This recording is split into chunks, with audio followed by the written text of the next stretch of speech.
Myra's father got down on his hands and knees and closely examined each pig, tail to snout. Those are two of the finest pigs I've ever seen, he said at last. How am I to decide? I have only one daughter. Why not let Myra decide? Suggested Ella. That's preposterous, exclaimed Igor, expelling saliva as he spoke. Myra's just an empty-headed girl, said her father. How can she possibly decide when I, her father, can't? She knows how she feels in her heart, said Ella. Myra's father rubbed his chin. Then he laughed and said, Why not? He slapped Ella on the back. It doesn't matter to me. A pig is a pig. He summoned his daughter. Ella blushed when Myra entered the room. Good afternoon, Myra, he added. She looked at him. You're Ella, right? She asked. Myra, said her father. Ella and Igor have each offered a pig for your hand in marriage. It doesn't matter to me. A pig is a pig. So I will let you make the choice. Whom do you wish to marry? Myra looked confused. You want me to decide? That's right, my blossom, said her father. Gee, I don't know, said Myra. Which piglet weighs more? They both weigh the same, said her father. Golly, said Myra. I guess I choose Ella. No, Igor. No, Ella. No, Igor. Oh, I don't know. I'll think of a number between 1 and 10. I'll marry whomever guesses the closest number. Okay, I'm ready. 10, guessed Igor. Ella said nothing. Ella, said Myra, what number do you guess? Ella didn't pick a number. Marry Igor, he muttered. You can keep your pig as a wedding present.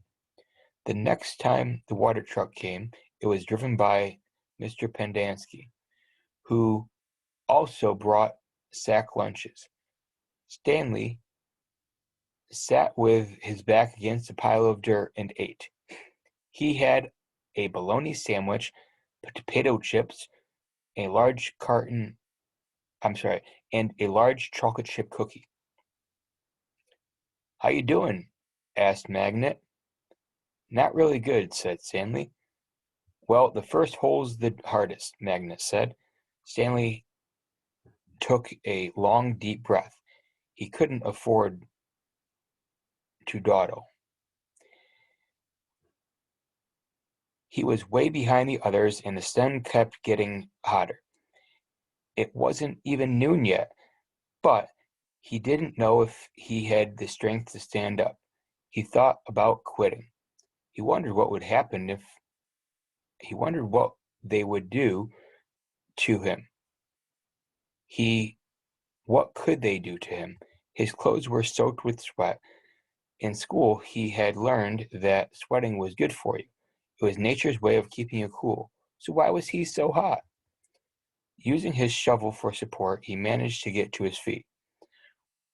Where are we going? Where are we supposed to go to the bathroom? He asked Magnet. Magnet gestured with his arms to great expanse around him. Pick a hole, any hole, he said. Stanley sagged against the lake. Sanger staggered across the lake, almost falling over the dirt pile. Behind him, he heard Magnet say, but first make sure nothing's living in it. After leaving Myra's house, Ella wandered aimlessly through the town until he found himself down by the wharf. He sat on the edge of the pier and stared down into the cold black water. He could not understand how Myra had trouble deciding between him and Igor. He thought she loved him. Even if she didn't love him, couldn't she see what a foul person Igor was? It was like Madame Zeroni had said. Her head was as empty as a flower pot. Some men were gathering on another dock. He went to see what was going on.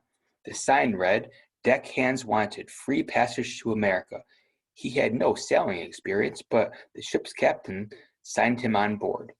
Sent him aboard.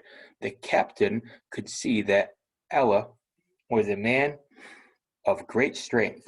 Not everyone could carry a full-grown pig up the side of a mountain. It wasn't until the ship had cleared the harbor and was heading out across the Atlantic that he suddenly remembered his promise to carry Madame Zeroni up the mountain. He felt terrible. He wasn't afraid of the curse. He thought it was a lot of nonsense. He just felt bad because he knew Madame Zeroni had wanted to drink from the stream before she died. Zero was the smallest kid in Group D, but he was the first one to finish digging. "You're finished?" Stanley asked enviously. Zero said nothing. Stanley walked to Zero's hole and watched him measure it with his shovel.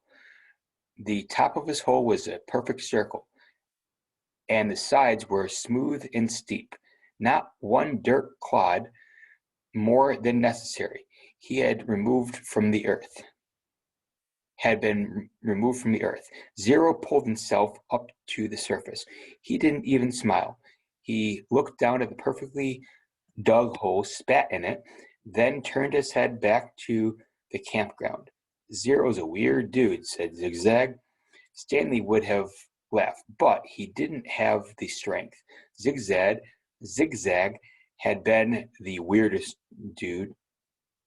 Zigzag had to be the weirdest dude Stanley had ever seen.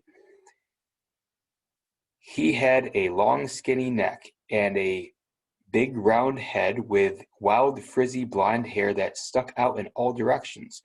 His head seemed to bob up and down on his neck, like it was on a string. Armpit was the second one to finish digging. He also spat into his hole before heading back to the campground. One by one, Stanley watched each of the boys spit into the hole and return to the campground. Stanley kept digging. His hole was almost up to his shoulders. Although it was hard to tell exactly where the ground level was because dirt piles completely surrounding the hole. The deeper he got, the harder it was for him to raise the dirt up out of the hole. Once again, he realized he was going to have to move the piles. His cap was stained with blood from his hands. He felt like he was digging his own grave. In America, Ella learned to speak English. He fell in love with this woman named Sarah Miller. She could push a plow, milk a goat, and most important, think for herself. She and Ella almost often stayed up at night talking and laughing together. Their life wasn't easy. Ella worked hard, but bad luck seemed to follow him everywhere. He always seemed to be in the wrong place at the wrong time. He remembered Madame Zeroni telling him that she had a son in America. Ella was forever looking for him. He'd walk up to complete strangers and ask them if they knew someone named Zeroni or had ever heard the name Zeroni. No one did. Ella wasn't sure what to do if he ever found Madame Zeroni's son. Anyway, carry him up a mountain and sing a pig lullaby to him? After the barn was struck by lightning for the third time, he told Sarah about his broken promise to Madame Zeroni. I'm worse than a pig thief, he said. You should leave me and find someone who isn't cursed.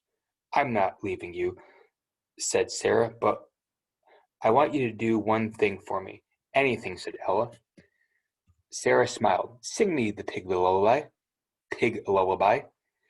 He sang it to her. Her eyes sparkled. That's so pretty. What does it mean? Ella tried his best to translate from Latvian into English, but it wasn't the same.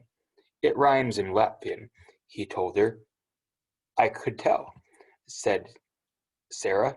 1 year later, their child was born. Sarah named him Stanley because she noticed that Stanley and Yellens spelled backwards. Sarah changed the words of the pig lullaby so they rhymed, and every night she sang it to Stanley. If only the woodpecker sighs, the bark of the tree was as soft as the skies, while the wolf waits below, hungry and lonely, crying to the moon. If only. Stanley's hole was deep as his shovel, but not quite wide enough on the bottom. He grimaced as he sliced off a chunk of dirt, then raised it up and flung it into the pile. He laid his shovel back down on the bottom of the hole, and to his surprise, it fit. He rotated it and only had to chip off a few chunks of dirt here and there before he could lie it flat across the hole in every direction. He heard the water truck approaching, and felt a strange sense of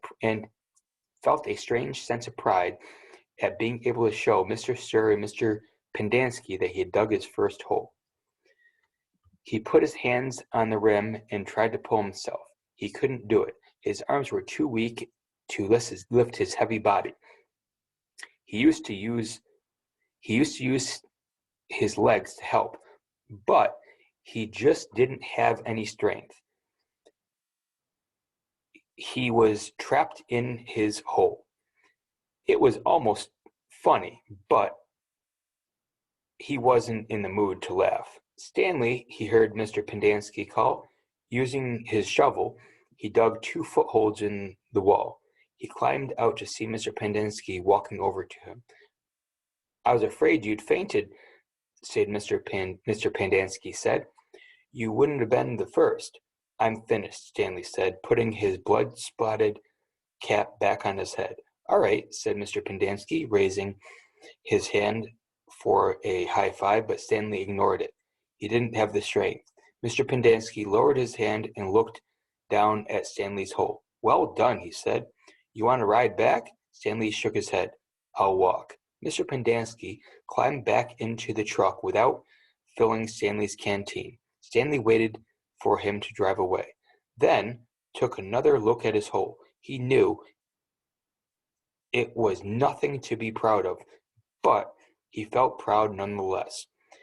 He sucked up the last bit of saliva and spat.